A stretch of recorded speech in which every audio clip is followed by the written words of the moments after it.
of the Chesapeake Bay. Yet we're at 1% of historic oyster population levels. We're at about 300 million oysters in the bay, down from where we were a few centuries back. And a lot of that has to do with overfishing, with diseases, but also with pollution. So we know as well that we're at a tremendous critical low, but we also know the great impact oysters can have in terms of naturally filtering the bay and creating a cleaner bay for everybody. And hey, they're also delicious, so we also want to have them for everybody in Maryland. So that's the problem. And we always in our office like to talk about, okay, problem, what's the solution, what's the goal of the legislation?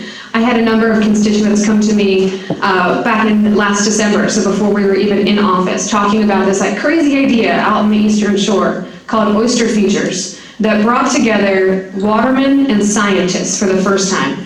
And I like to think about oysters as one of those problems that, you know, when we have major challenges facing the state, you often have two sides of every story and two sides of the stakeholder table, and more often than not, those stakeholders are not communicating. They're not even agreeing on the problem or how to solve it. And that's kind of the problem we have with oysters. We have scientists and we have watermen who are making a living off the bay, and they do not often agree on anything to do with oysters. So bringing them together into the table was really important. So it was this project out on the Little Choptank River on the Eastern Shore that spent 2 years bringing these folks together, putting them in a room, and most importantly, bringing a professional moderator to the table to make sure that they actually heard one another and they actually worked together. And I swear, I think we need a whole State Department just full of professional moderators and psychiatrists and social workers just to bring folks together, because we have some honest to God problems in our state. And we need step one to make sure people are actually communicating and speaking with one another.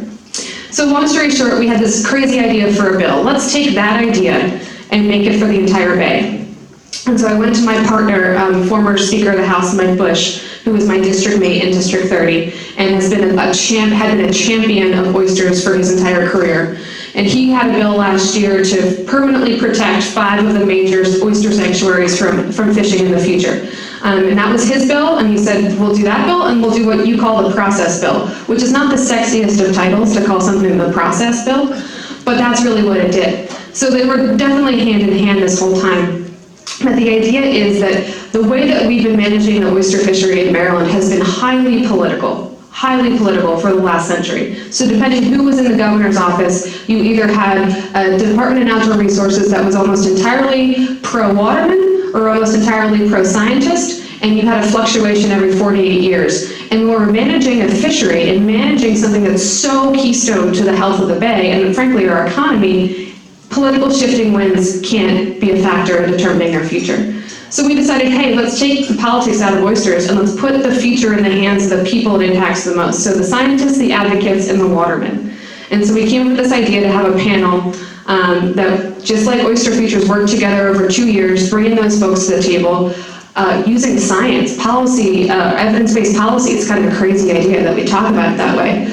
But bringing together modeling of what would happen if we opened up this fishery over here, and what would happen if we limited the fishing over here. And you can model out both the ecology, but also the economic impact of those different scenarios.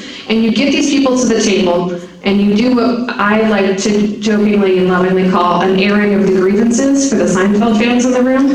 You bring people together and you let them yell it out, you let them air their grievances, and then you get to work.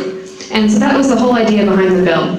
And it's a total shifting of how we manage an oyster population. We knew it was a risk going in, and we knew that the integrity of the final product, and the final product was after 2 years of fighting or yelling or coming together with this professional moderator, after 2 years this group would decide what was the future of our fishery, and they'd have to vote 75% or more of the panel on any given action. So it had to be consensus-based, it had to be built on compromise and what's best for the entire bay. And so we knew if that was the stretch we were going to take, the integrity of how we got that bill passed was just as important as the final product. So I'm very proud that we worked hand in hand with all the stakeholders, and I know this is a Democratic Party event, but we worked hand in hand with all the Republicans in the Senate as well, because they represent most of the watermen that are going to be impacted the most by this bill. So building consensus, building compromise, getting this bill passed, and when it passed the Senate, it passed 45-2. 45 to 2, which is insane for an oyster bill. It was the greenest board of any oyster bill we've ever had. And it's because we had all come together and realized that the future of the oyster is more important than any single one of us, and certainly more important than politics. So that's the short story of how we got the bill passed. Unfortunately, the governor saw fit to veto not just that bill, but also Speaker Bush's bill. We thankfully had enough time to come back on signing day, the last day of session, and override the veto of the sanctuary bill. We're going to come back in January and override the veto of this process bill, because again, some things are just too important for politics to get in the way.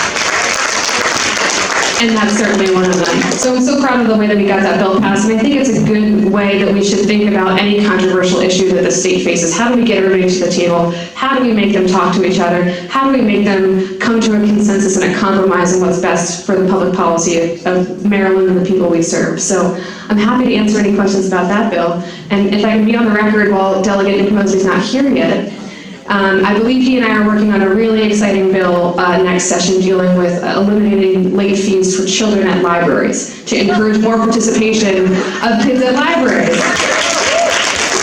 So I'm committing him because he's not here, but also I'm committing him because we need your help in getting that passed. It sounds crazy. I don't know how anybody's going to be against libraries and children, but God knows some folks are going to try to find a way. So we would like your help in getting that bill passed next session as well. So thank you all for being here so much.